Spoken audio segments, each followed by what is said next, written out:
Before I start my video, guys, this video obviously is about Abraham as a mythic character, but you can get your hands on gold mythic Abraham if you get 87 mythic tokens and 21 mythic keys.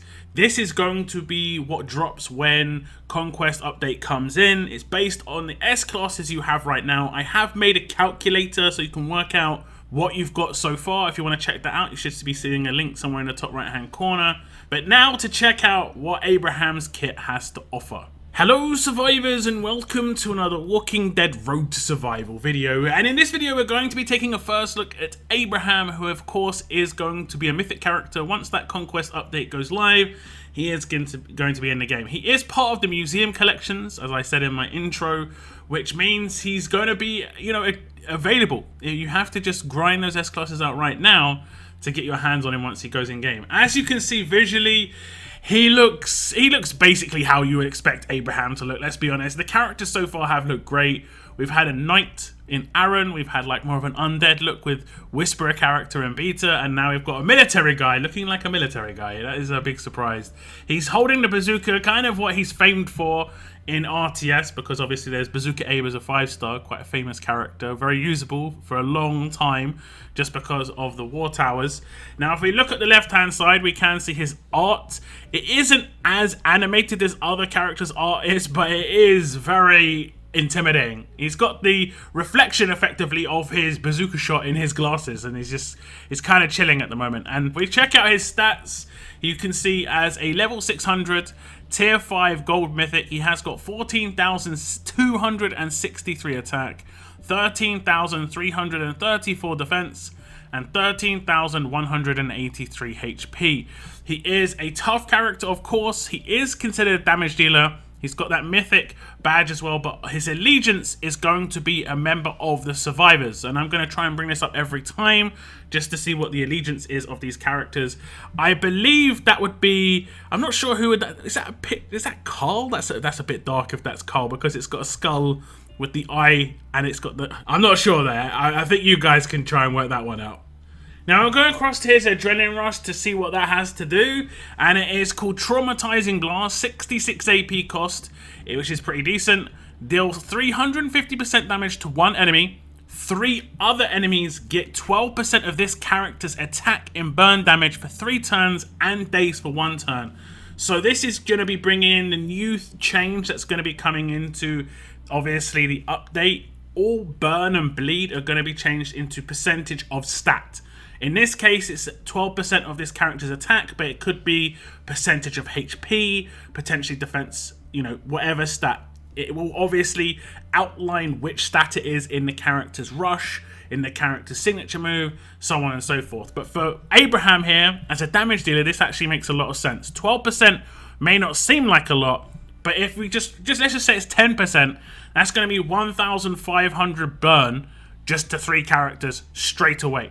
If we raise his attack up, which he's going to be able to get his attack up, let's be honest, we could probably get that burn up to, I don't know, probably in the region of 3, maybe 4,000. I reckon you could probably get this guy's attack up to at least 30k with all the 1535s, big leader skills, obviously a maxed out weapon, and that would mean that burn damage is going to be doing nice little bonus on top. If you've ever played with S-Class Job, you know that 4,000 burn is nice. It is extremely nice. And you can probably see right now, there's something special in Abraham's kit.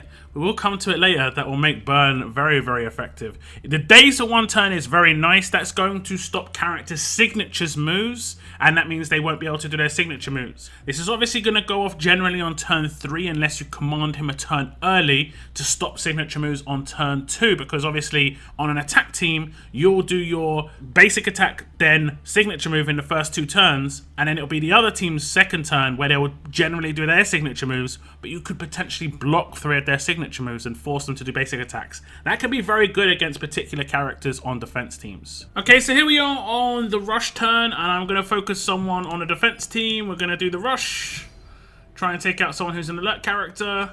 We do manage to take out Erica, and then you can see the burn damage is gone around the other characters. Apparently 12% of Abraham's current attack is 3,337 burn damage. This can obviously go up way higher. with 1535 weapons around him, and it could potentially include the buffs he's got on top, but it might not. That's the only thing that we're not sure of. I will probably do a test video down the line once I've got more information on that, whether it actually takes into account current buffs. But as you can see, the burn damage is going to be pretty nice. It lasts for 3 turns. That's a lot of damage. So I can see this character being really effective just to raise that attack stat, basically. Combat mods, all attack. Weapon percentage, definitely attack percentage in there. That single target damage is going to be huge, for one, on the rush, but also the burn damage is going to be massively amplified because of that. We did see those characters get dazed as well, but that's only really going to be coming into effect if you do rush him on turn 2 before they start doing their signature moves. In that little test there, they'd already done their signature moves, so there was nothing really to stop them from doing. It is only a 1-turn block, so you definitely would need to command this guy to take advantage of that. Now, speaking of signature moves, he has, of course, got one himself. It is called Incoming. It has an initial cooldown of turn 3, cooldown of 2, and number of uses currently at 999. It dealt 170% damage to one enemy and or adjacent. He of course will gain AP from doing this as well, as every character will from doing signature moves. This is potentially pretty nice. This is going to do a nice bit of damage, and obviously this is going to be amplified by that hugely raised attack stat because of his rush, if you do obviously go that way if you get this character. Now, is 170% a lot of damage? It's not huge. It is going to give AP. This isn't going to work like collateral damage, for instance, where it's not going to give AP. So that is a downside. It has also got an initial cooldown of turn 3, and that's generally where you would be naturally rushing. And if, let's say you had him on a defense team, he would generally, I would assume, focus his rush over his signature move, just like characters focus their rush over their active skills. On an attack team, you'd most likely do the same because his rush is extremely powerful versus this. But we'll still check this out. But while it says turn 3, most of the time it is going to be a turn 4, unless he gets heavy focused for turn 1 to give him a natural rush because he's gained enough AP from getting attacked. So here we are on turn 3, and I don't actually have a natural rush because I didn't get focused at all. If I don't have any focus against me, I will not get a rush in time because of the AP on the weapon right now. And we're going to be doing the signature move. It will get blocked by the Guardian Shield on Gator in the top right hand corner, but the other characters will take 170% damage. It does do trait damage to characters that are alert. It isn't just like extra damage. So there is potential for obviously big boost in damage there. Obviously if he gets a buff from someone else, an attack percentage buff, that would get increased as well. The higher the attack, the more damage that's going to do. Unreal, right? Unreal. But it isn't going to be anything too amazing. It's just going to be that little bit of extra damage that could potentially finish characters off. You're most likely going to do this turn 4 after he's rushed. So they're going to potentially have taken 1 proc off his burn already and be lower HP because of that. So you could potentially just see this as that turn 4 finishing move for those characters that did get that initial burn. And the higher you bring that burn up, the more likely this is to be that character's end, basically. After that initial cooldown, however, it has got a cooldown of 2 turns, so you're going to be speeding up quite heavily. On an attack team, this is going to be reasonable, but on a defense team, I think this is going to be obviously much more devastating just because attack teams aren't going to have any sort of defense boosts. Generally speaking, a lot of the, remember Priya basically, when she first came out on defense, she was really hard and really annoying to take down just because her damage was so heavy. And there was nothing to do it. Even the basic attacks, I used to kind of cheese it a little bit by having an attack while impaired with a rampage weapon, and you could take out 3 characters really easily like that. If you had attack while impaired with Abraham, obviously that signature move is going to be drastically improved because he can still do his signature move even when impaired.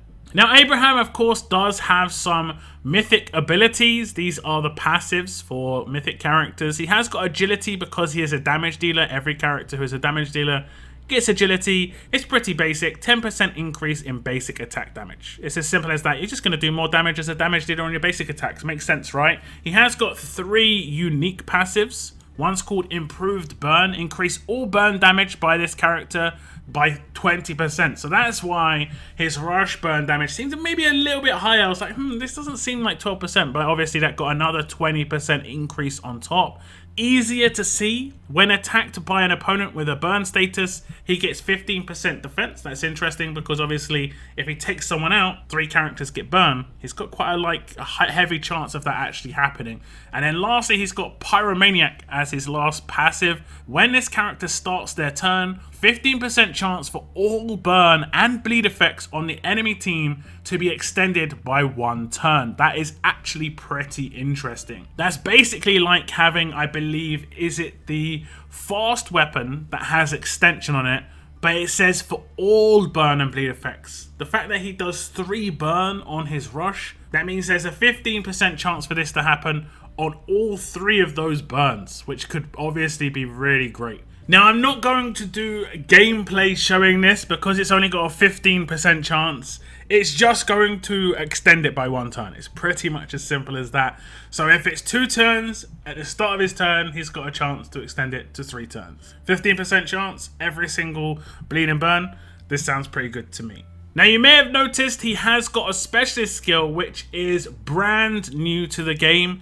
It is called Arsonist. Whenever this character attacks a character suffering from burn, the damage of that burn effect is doubled. Target can only be affected once per turn. So this is basically like the burn version of Lacerator, and this is very powerful. Obviously, the fact that he can get that burn really high on 3 characters potentially in the next turn, he can double it and it'll have a 2-turn burn doubled. Like, you could be getting 10,000 burn the turn after his rush, basically. Or you could command him to do it on a particular character if you just wanted to make sure they were gone. Remember, when burn runs out, it goes to an adjacent character. So you could line it up and try and put on a character that's going to get taken out, so it goes to an adjacent character to take them out as well with like a massive, huge burn.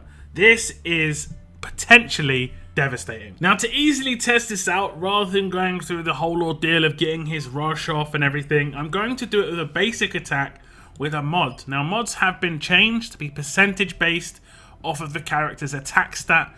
So when I do a burn mod on Aaron, who's got, I think, over 20,000 attack right now, it does 1,681 burn. It does last for 4 turns, and then I can just double it straight away. Now, I'm going to be honest with you right here. I would not be surprised if they changed burn mods, just seeing this, because they changed bleed mods to be 1 turn because of that potential. Now burn mods last for 4 turns and can be doubled because there's effectively a lacerator in the game now. Bleed and burn are pretty much exactly the same. If anything, burn's more powerful because of this, because once a character gets taken out, it spreads to another character, and there are 2 different types of specialists for it. There's someone who doubles and someone who spreads. So you could potentially make a really powerful burn team. And mods alone would potentially be just too much, I think. Way too much.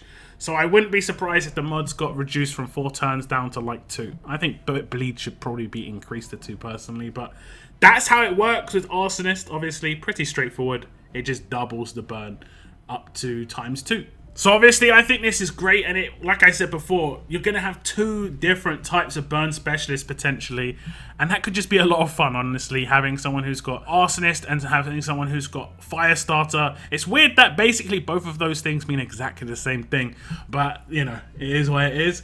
If we check out the weapon on Abraham, we get to see the name and the visuals. It is Abraham's Violent Rocket Launcher. Like I said in my previous video with Beta, all these weapons are going to get an update, but if he got burn on his weapon as well, let's say in that 3rd slot, or something that amplified his damage more for that rush to be more powerful as a single target hit, obviously, that would be great. We're going to have to wait and see what this weapon's going to turn into, but visually, obviously, it looks good. It looks good. This is it as what, I think, is this a silver version of the weapon? So we'll see what it's going to be like when it's, you know, hitting, you know, legendary diamond sort of thing in terms of the visuals.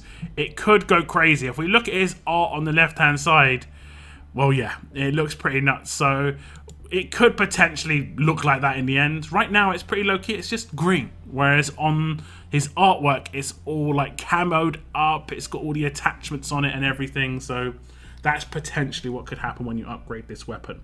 Abraham looks like, honestly, quite a lot of fun. As I said in the intro to this video, you can pick him up in the museum if you have got enough of the mythic tokens. When Conquest update comes out, you will get a little bit of time to get those tokens together if you don't, so don't worry too much. But if you want to calculate it, make sure you check out that video that I made previously just to see where you're at. Just to see where you're at and get yourself focused on basically the next wave of characters that you're going to be wanting to get your hands on.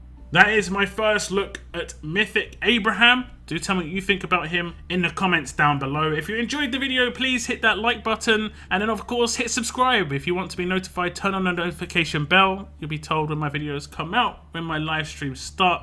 But for now, that is the end of my video, guys. Thank you very much for tuning in. And as always, keep on surviving, guys. Keep on surviving.